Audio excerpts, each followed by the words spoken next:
Samoai, ala fai mai ai lina ia sifau. Tātou tāpua i le atua. O le nofo le mea lilo lo ia il sisiriesi.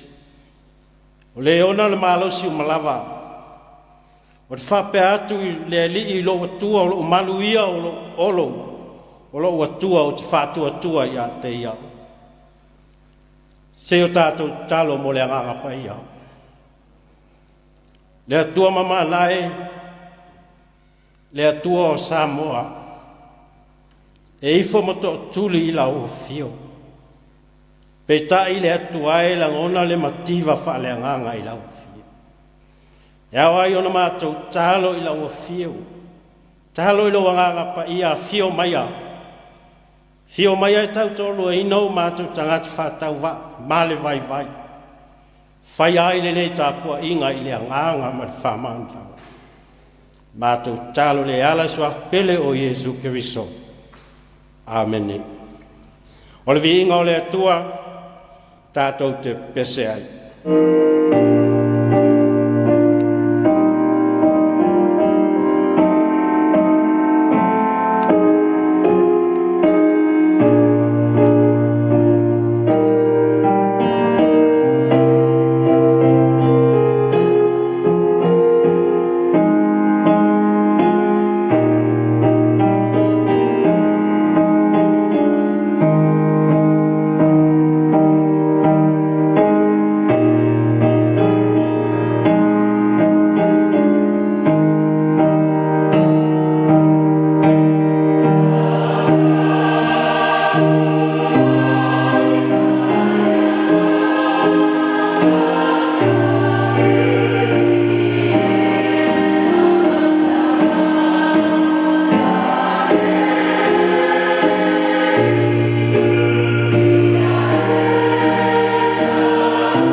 O le faitauina o le tusi paia. Tusi mai le whengenga fau. Maua le Roma lo na tau koe sifuru malua. Whai opu mua se ia o le sifuru matolu. Whaafonga maia, ia fionga paia o le tātou atua. Ia o tautu ina atu o tau tino i le alii. O le taulanga ola ma le paia ma le malie. O le mea e tatau o no tau whaia. Ia whamanuia tele mai le tua, e ala le whaitauina o na fionga paia. Tu mau pe ia te ia lona viinga, se ia o i le whaamawau lawa. Amene. O le launga i le swafa mamalo o le atua le tamaa, le alo ma le agaga paia. Amene. O maua le matua ma le tusi sa whaitauina, Roma lona mtau po sifulu ma le lua. O filfilia le whai upo mua e whai mamtua. O toi whaitauina whapea, ia o tautu ina ato o tau tino i le lii. O le taulanga ola ma le paia ma le malie. O le mea e te tau o no tau whaia. Manatu au tū, ma le tusi whaitau aso ale ka le sia. O whailonga o le ola au whainatu. Wa uma le vaenga mua, o le tusi ale apostolo. Ta upu mua se ia o le sifurmatasi. O loo whaapatala manino mai ai le apostolo le mata upu sisili ma le loto. O le whaoltanga ua whaia le atua mo le larola. E ala ia Jesu Keriso. I lon maliu ti ngai le sa tauro, lon toi tū manu malo, ma le ngā luenga, lona nganga pa ia e li lingi mai pea. O le whaolatanga e tasi ai afe, ua ato atoa ma le le. Mo le wha mangalo ina o tātou wangsala. O le whaolatanga ua, ta wame o tonu ni ai le tangata, e whaatua ia Jesu Keriso. O le sinia o ao lea o le tusia Roma. Ua manino mutua na i lea vaenga.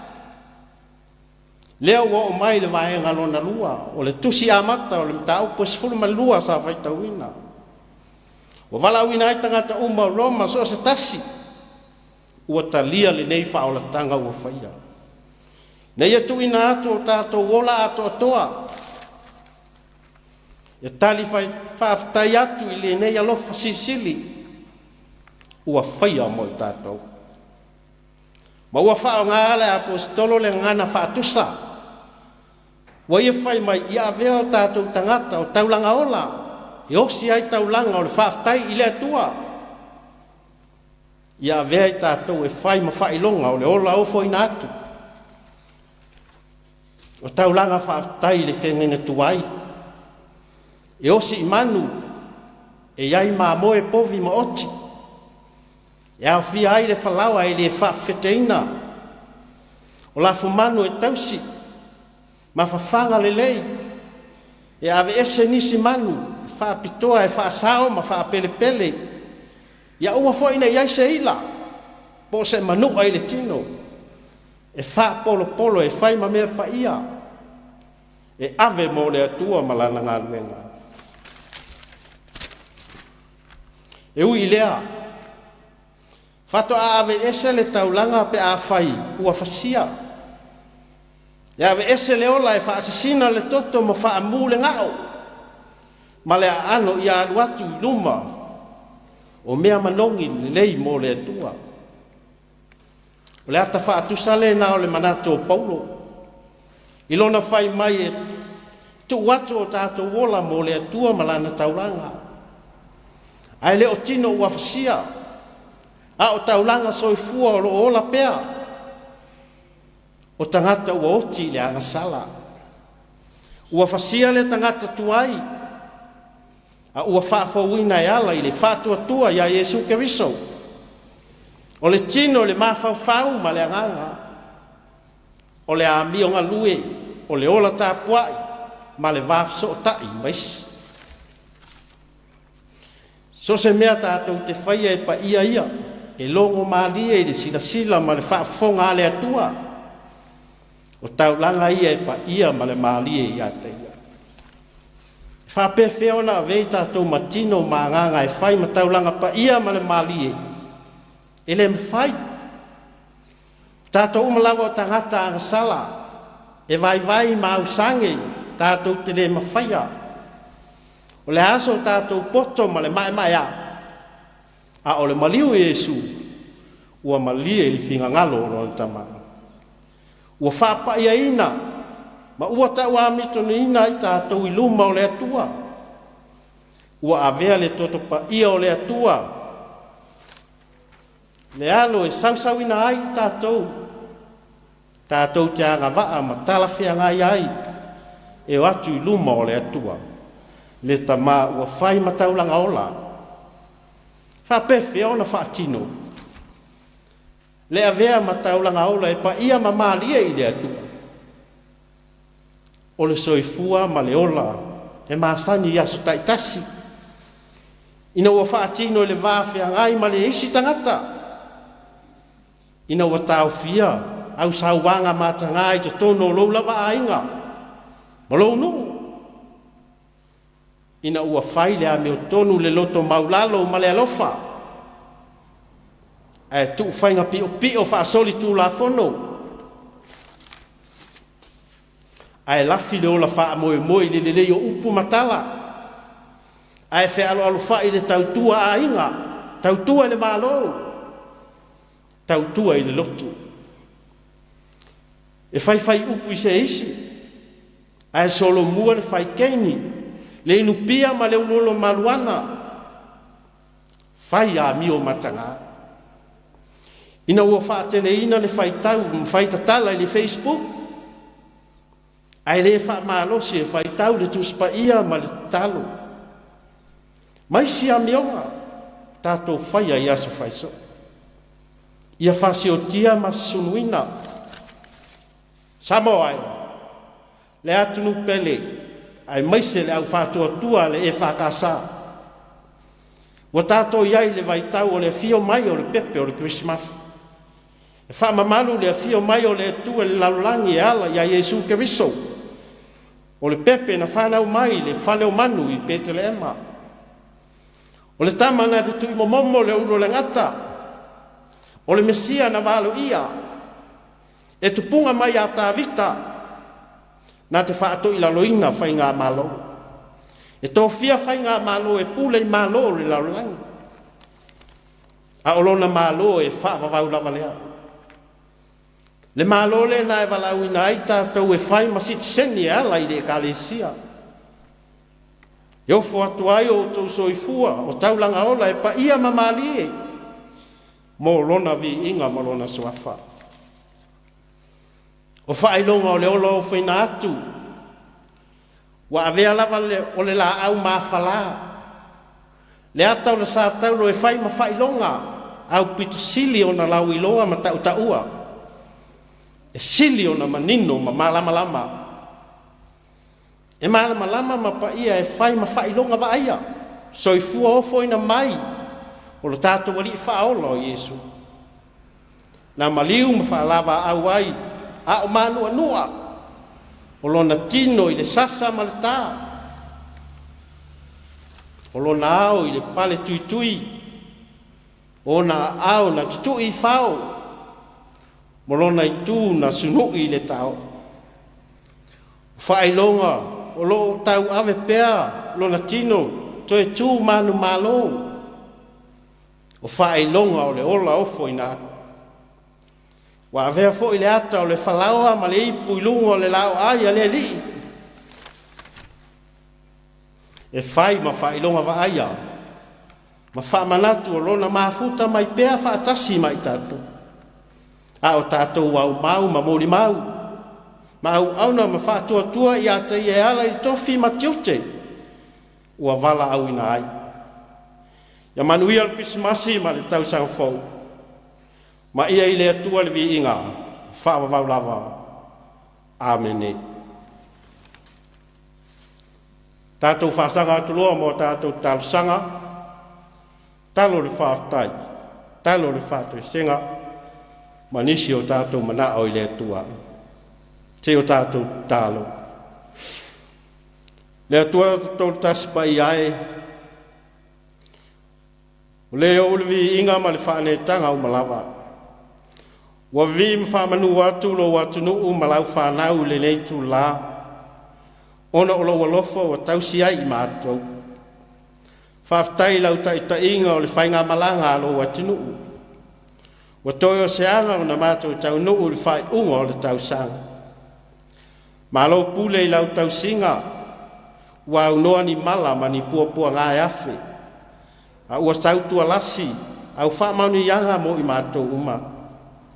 Whaaftai awa noa ma a wala whaasala lau wala tala lelei, pei o le nei ala ata le kālesia. Lana au whai ngā luenga. Whaaftai mo le Krisimasi, i la ngona fia e maua pea i tausanga ma lea tausanga. O le whaaftai sili lea, i le whanau mai o Yesu, ai mai se rona maliu malon toi tu manu malo. Wa whaola ai le lalolangi atoa. Ia tu mau le vi inga le whamanu ma le pule au au i lau fio e whawawau. Le atua alo whai. Mātou te ifo ma whātou e se atu, ono o mātou whanau ang sala. O le atu nuu ma le whainga malo e whai fili i o luma. Walu le ne tau sanga o mātou soli au tu la whono pa ia. E whai mea mātou te loto i ai. Ai tu ulau finga ngalo pa ia. E wha mamafa i me pala ma mawai atu. Ai au ngatao mātou loto e su e au a fionga. E sa ili atu i le tatalo ma anga pongi. Sei e si lalo whamai. Wha mamama wha mangalo mātou wanga sala uma. Ia avea le toto pa ia o Yesu le li i mal whaola. E sausawina ai mātou uma. Le atu ai. Tali mana oe. Ua mātou tu ina atu lo watu nuu nei o Samoa. Ina ia e wha manuia mai ai. I lana whai ngā malo ma ona tai tai. Pei o lau au na te mai tai pāle mia. O le tofi o le nei tu malo ma le nei nu. Au nanga ese o whai ngā pisinisi māti na ese. O nuu mafio anga tai tasi. Whamanuia i lau e ka le sia mātou tu ina atu le lau o le fontele. Le nofo a komiti am tanga luenga ta itasi Samoa mātou nu mamau. Mātou te talo whaapitoa mo le tamama le tina o le nei e ka le sia. Lau au na le toi ina le suitai ta i fono. Ia e alofangia o na tau tonga ti ngā. Whamalo loio na ngasi. Awale ngā luenga pa ia ma tofi o wala au ina ai. Alofangia la mātou uma o whiangai ma pua ngā o whia maua le lawe ai. A apa mai o au whaola. Ia mana le alo lau upu fola i le nei i ala leo. Wha manuia i lana au whai ngā ruenga. Manuia le nei aso i ona lava singa. Ia maua e Samoa le Krisimasi manuia ma le tausang fau fia. Wha tasi ai matalo lilo i o mātou loto. Ia whaia iai lo ngalo. E ala le suafo i Yesu le li i mal whaola. Tu mau mai o mātou lunga ma lunga o lau whanau le lalolangi le manuia ma le file mu o lau fio le atua le tamā. Le lofa sisili o Yesu Keriso ma le maftanga ma lo wanganga pa ia. Le ne yaso i o ile whaavavau lava. Amen.